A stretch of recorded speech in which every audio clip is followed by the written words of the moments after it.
Okay, I'm continuing my series of every exam question that has been asked, and the next part that we're on now is 3D drawings. Now there's only 3 questions that have been asked on 3D drawings, and here they are. Like I always say, if you want to use this document yourself, it is linked in the description. So this one is from a calculator paper, and it says the diagram shows a prism with cross-section in the shape of a trapezium, which is this part we've got here.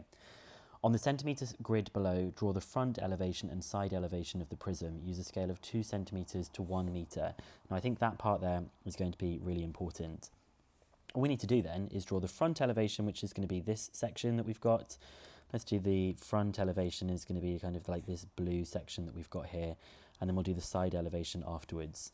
So when I do the front elevation, it does say that 2 centimetres is 1 metre. So obviously 4 centimetres is going to be 2 meters.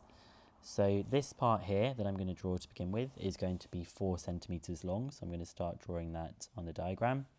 And then along the bottom, it is also going to be 4 centimeters long. So I'm going to draw that over here as well.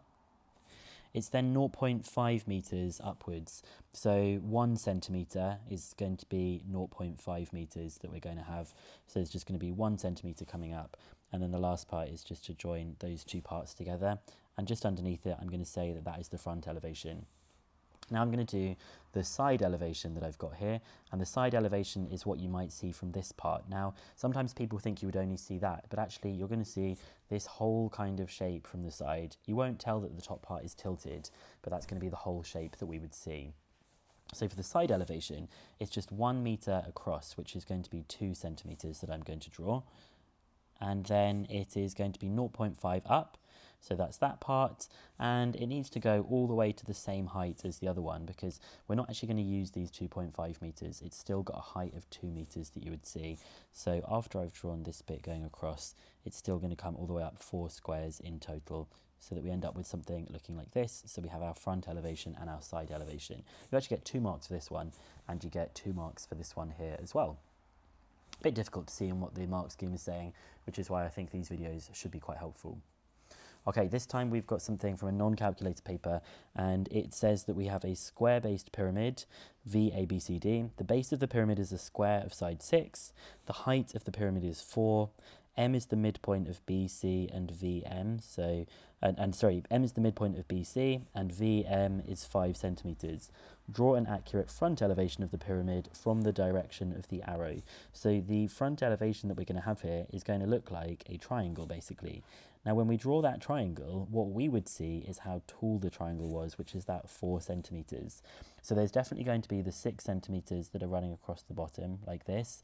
Sometimes people would think, oh, it's got to be 5 centimeters up. It's going to be all the way up to here, but it's not. It's going to be 4 centimeters because that's how tall the pyramid actually is. So maybe if I do that line a little bit straighter, I can actually make it become a straight line like this.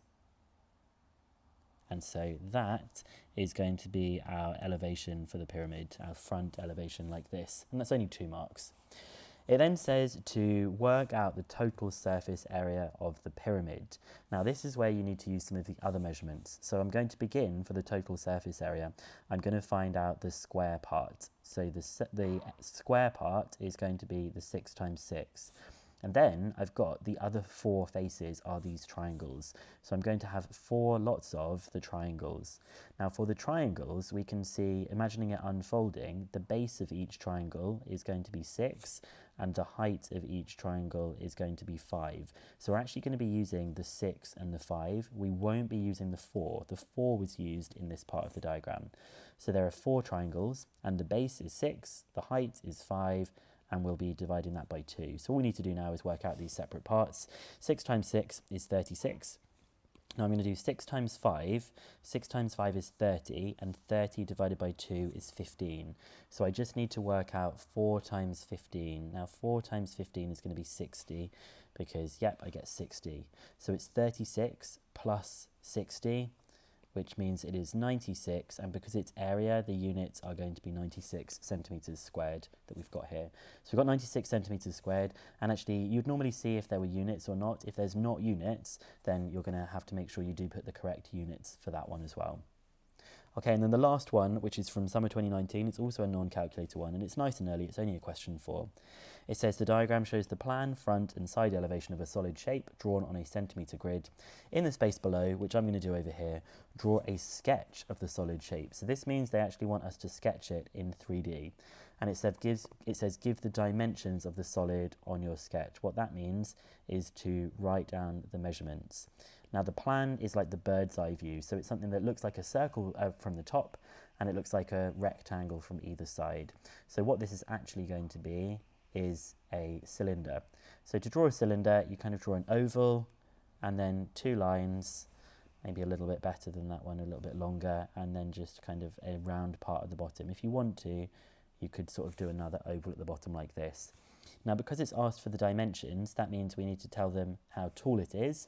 And we can see from the grid that it's 5 centimetres tall. So I'm just going to say that's 5 centimetres.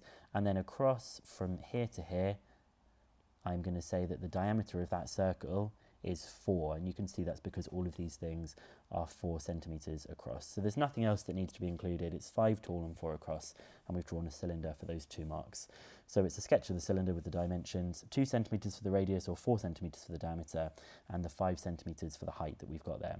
So that's everything that we have got on 3D drawings. Not a hugely popular topic, and pretty straightforward, so these should be some easy marks. If you found this video useful, please do like it, subscribe to the channel so that you'll get the rest of them coming up as well, and just wishing you the best of luck for all of your GCSE studies.